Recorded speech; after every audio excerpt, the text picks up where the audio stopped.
साहेब नसरापूर प्रकरणात अखेर आरोपीला फाशी शिक्षा झालेली आहे. सरकारने देखील त्या गोष्टी आता विधान भवनामध्ये देखील मांडलेल्या आहेत.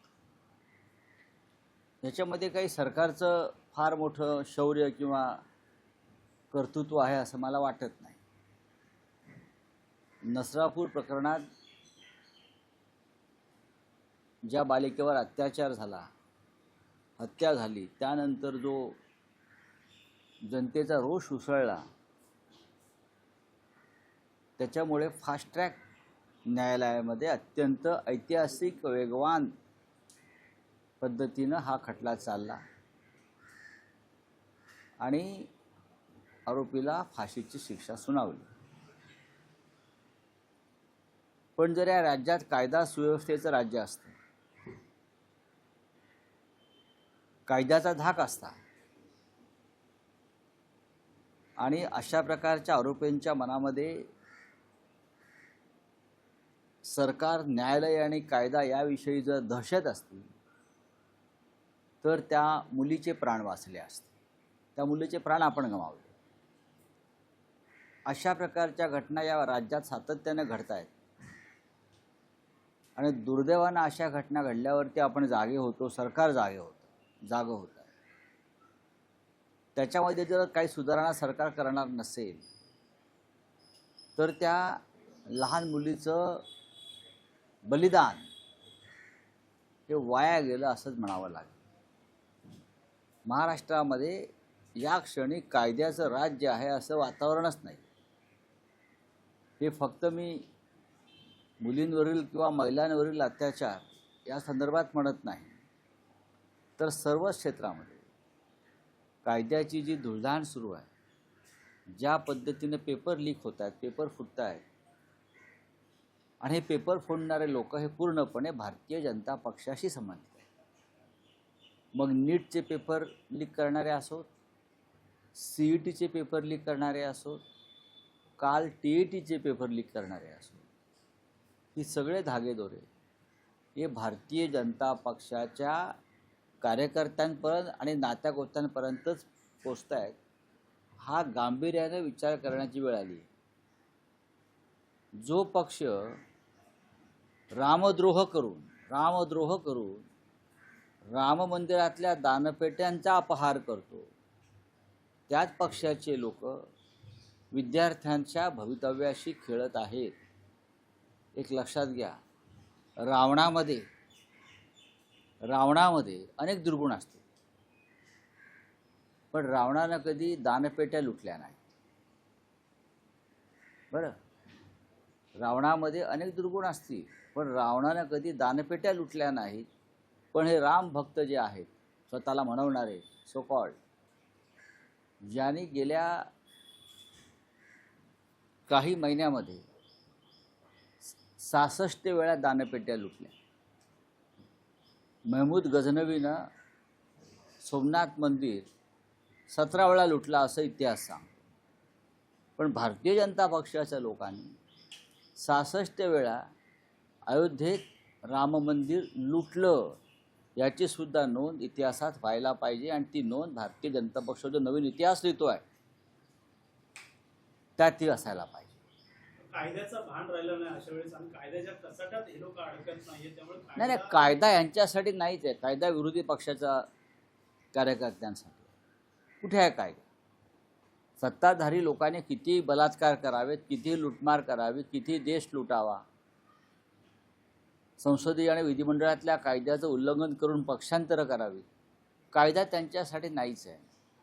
कायदा या देशामध्ये फक्त जे भारतीय जनता पक्षाला विरोध करणारे लोक आहेत त्यांच्या भोवती फास आवळण्यासाठीच कायदा आहे, बाकी कायदा नाही आहे. सध्या विधान परिषदेच्या उपसभापतीसाठी शिंदे गटातून काही नावं समोर येत आहेत. नाही, मला माहिती. लोकसभेचे अध्यक्ष असेल, विधानसभेचे अध्यक्ष असेल, त्यांच्या संदर्भात कार्यकाळ आणि आता जे विधान परिषद उपसभापती. नाही, ठीक आहे, तो नाही, ते नावं सुचवू द्या. हे सगळे टपोरी लोक आहेत, हे पक्षांतर आणि भ्रष्टांतर करणारे लोक आहेत. त्यांना कुठल्या पदावरती बसवून त्यांना प्रतिष्ठा द्यायचा प्रयत्न सुरू आहे. हे सगळे जे नावं येत आहेत, मी काय नावं बघितली नाहीत, ह्यांनी एका पक्षात निवडून येऊन दुसऱ्या पक्षामध्ये प्रवेश केले, त्यांच्यावरचे खटले प्रलंबित आहेत या संदर्भात. आणि तरीही त्यांना तुम्ही सभापती, उपसभापती, मंत्री करणार असाल तर कुठला कायदा आहे तुम्ही मला सांगा. काल देवेंद्र फडणवीस यांच्यासोबत बैठक झालेली आहे. ओमराजे निंबाळकर असेल, तानाजी सावंत असेल, निलेश देशमुख असेल, विकास कामासाठी भेट घेतल्याची माहिती समोर येत आहे. आतापासून गाठी त्यांनी खरं बोललं पाहिजे. ओम निंबाळकरचा उल्लेख मी सोंगाड्या असा केला, तो सोंगाड्याचा आहे. आणि मला आश्चर्य वाटतं आहे देवेंद्र फडणवीस यांचं, विरोधी पक्षात असताना त्या खासदारांना तुम्ही भेटी देत नाही.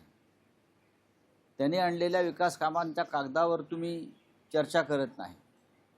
पण एखाद्याने पक्षांतर केलं की तुम्ही त्याला समोर बसवता, त्याचे कागद मंजूर करता. हा घटनेशी द्रोह आहे देवेंद्र फडणवीस. आणि म्हणूनच त्याची कर्माची फळं तुम्हाला जी मिळत आहेत. ऑपरेशन देवेंद्र जे सुरू झालं आहे, उद्धवजींनी सांगितलं ऑपरेशन देवेंद्र सुरू झालं आहे देशात.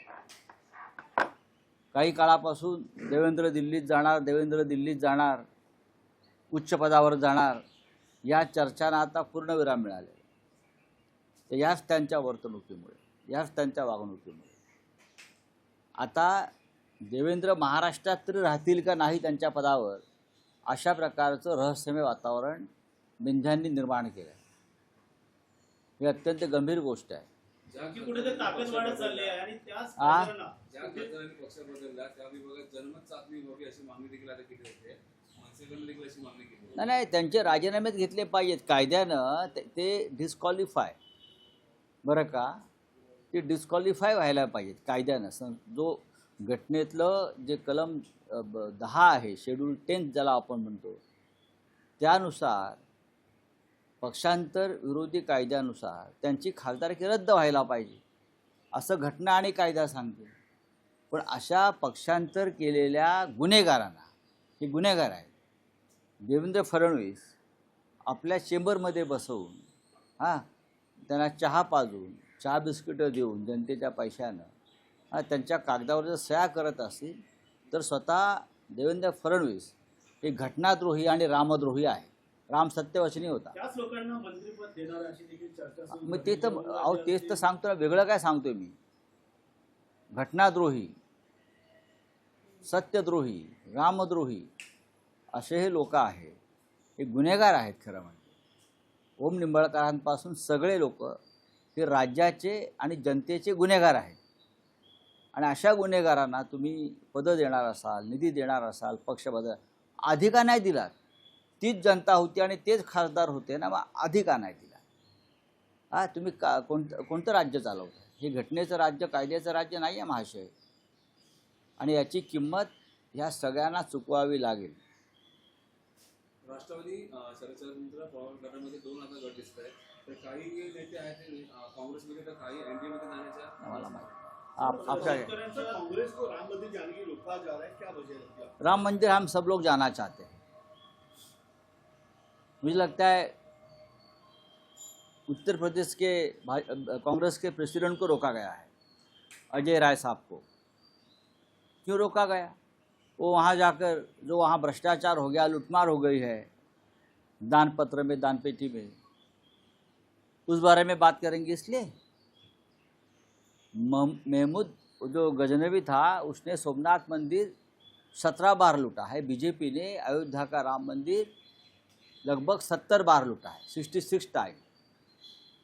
ये उनका जो घोटाला है उसको मैं देशद्रोह भी कहूँगा और रामद्रोह भी कहूँगा.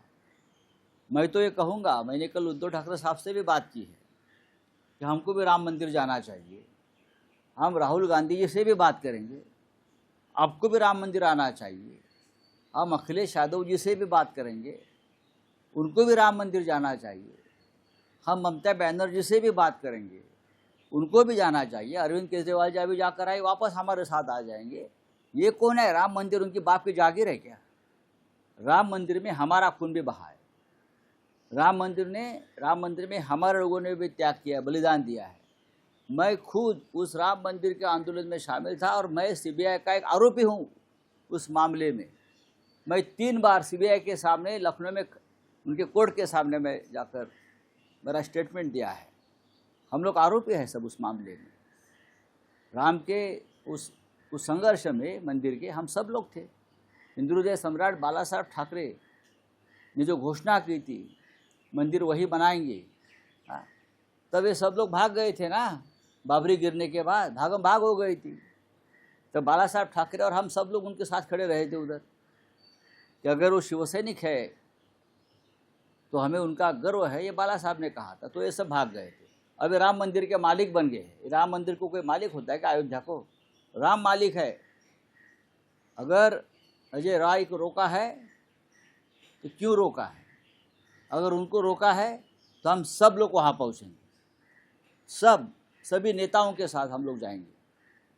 यहाँ कोई जात और धर्म का मामला नहीं है, राम सबका है, देश का है। राम और रावण में क्या फर्क है इस बारे में? हाँ? राम और रावण में क्या फर्क है?